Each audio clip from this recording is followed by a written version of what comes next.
Welcome back to another Film Geek movie review. Today, after the day job, I am off to check out the new Gerard Butler action film, Kandahar. So what is the plot of this movie? Well, the best I can tell from the trailer, Gerard Butler plays a CIA operative who gets caught behind enemy lines with his interpreter after a mission goes south.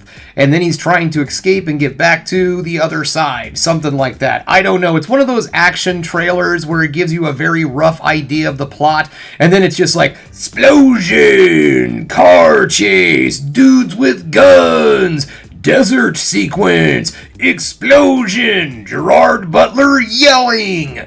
That's pretty much the trailer for this movie. I mean, I legit don't know much at all about this film. I found out about this movie just here recently. I was scrolling through my AMC app and it popped up as a sneak preview. And I'm like, okay, sure, why not? So I went ahead and got a ticket for it. So yeah, I got zero expectations of this movie. That doesn't mean that I think this movie is going to suck or anything. Honestly, it doesn't look that bad. It just looks kind of average from the trailer. But then again, I thought the same thing about earlier this year with the other Gerard Butler action film that came out, Plane, and that one turned out to be quite a surprise. So this film could be the same thing. It may seem just a little bit on the average from the trailer, but then who knows? I might go see this and be like, that's a pretty damn good movie. Who knows? Well, enough of this. I got to get out of here because it's time for me to get to work. And then I am off to check out Kandahar.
Welcome back. Just getting home. And you know what, guys? This movie wasn't half bad. I enjoyed it. It was not a really bad watch.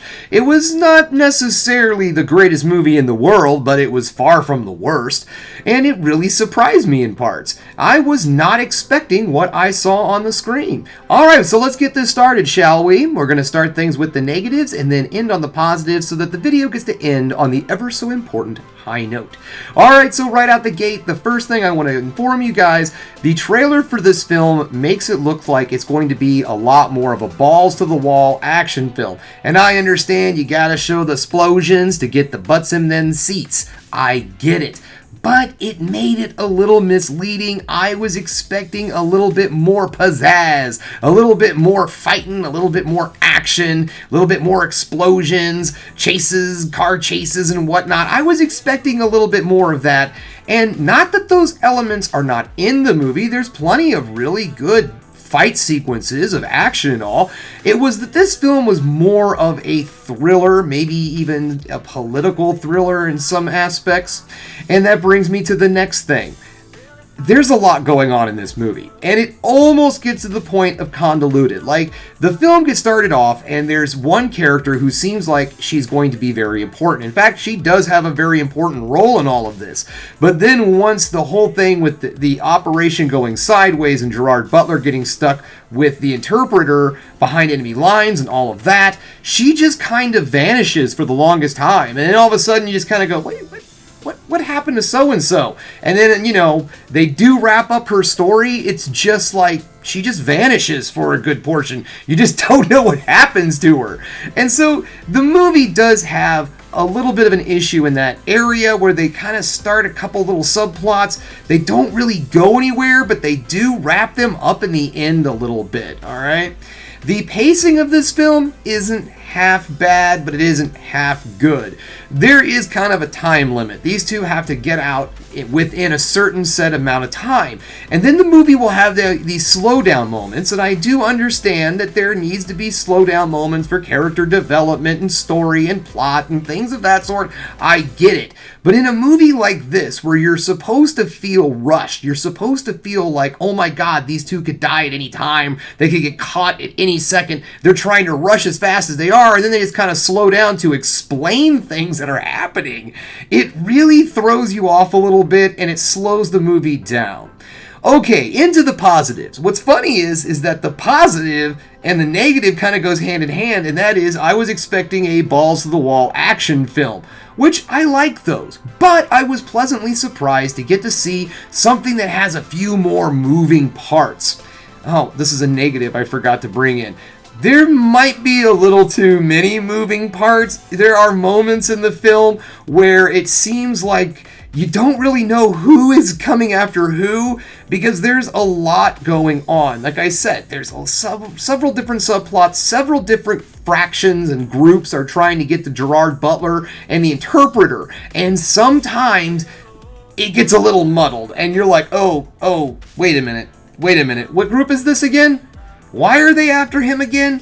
Oh, that's right. Okay, all right, cool. Moving on. So yes, it does have moments like that where you have to stop and remember who is chasing who and so on and so forth. But other than that, no problems. Okay, back into the positives. The story in this film isn't half bad, except for, like I said, it does get a little convoluted on the whole who is coming after who thing. The story is intriguing, and it does keep you going and keep you interested throughout the film. There's also decent acting. Gerard Butler does a decent job, does a pretty good job as our lead in this film. I don't know the gentleman's name who played the interpreter in this movie, but he also does a great job. The cast itself in this film is great. No one's phoning it in. Everyone's trying their best. It does a good job. So realistically, in my opinion, do I feel like this is something that you should see in theaters? I say so, yeah. I liked it. I thought it was a pretty good movie. If this is something that you're into, like I said, remember, it is more thriller than action. There are some decent action sequences in this film, but as a whole, I would say this falls more into the thriller category.